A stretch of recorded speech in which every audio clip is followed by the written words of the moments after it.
Have you ever wondered if the Garden of Eden was a real place? For thousands of years, this question has captivated thinkers, theologians, and explorers. The Bible, in the book of Genesis, gives us a surprisingly specific clue. It describes a garden eastward in Eden, with a river that parts into four heads: the Gihon, the Tigris, and the Euphrates. Two of those rivers, the Tigris and Euphrates, are the flowing through modern-day Iraq and surrounding regions. This has led many to believe that if Eden existed, it was somewhere in ancient Mesopotamia, the cradle of civilization.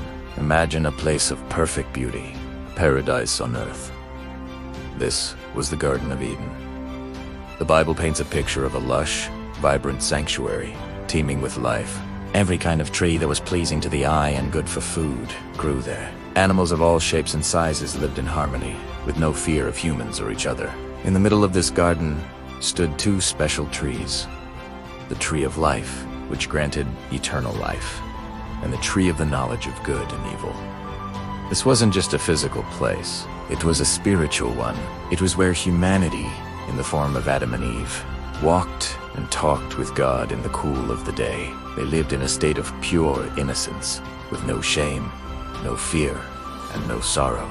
Their work was to tend to the garden, a joyful task rather than a laborious one. It was a world untouched by decay or death, a perfect union of God, humanity, and nature. This idyllic existence represents a state of being that humanity has longed for ever since. But this perfect world was not to last. The story takes a dramatic turn with the introduction of a cunning serpent. It questions God's one command: not to eat from the tree of the knowledge of good and evil.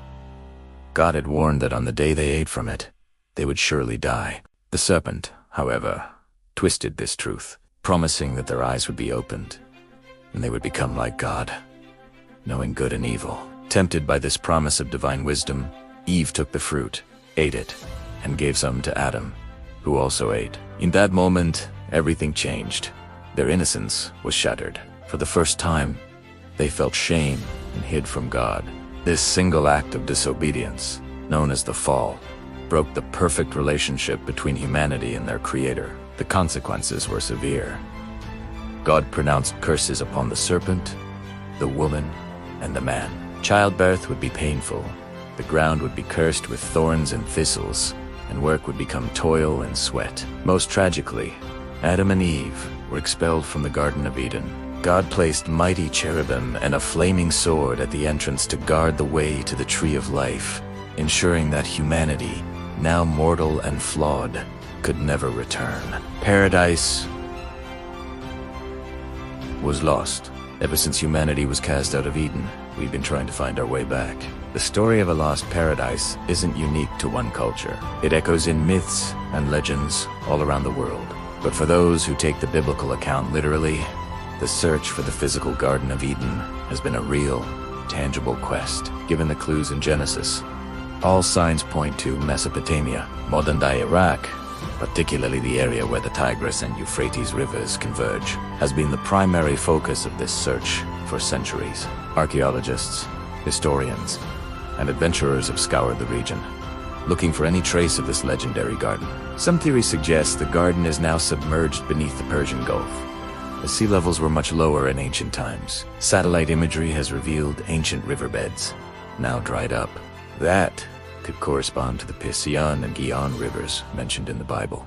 Could these be the missing pieces of the puzzle? The search for Eden is more than just an archaeological hunt. It's a deep-seated human yearning to reconnect with our origins, to find a lost state of peace and perfection. While we may never find a physical gate guarded by angels, the quest itself tells us something profound about our desire for a better world. Thanks for watching. What do you think? Was Eden a real place, a powerful metaphor, or something else entirely? Let me know in the comments below, and don't forget to like and subscribe for more journeys into the mysteries of the past.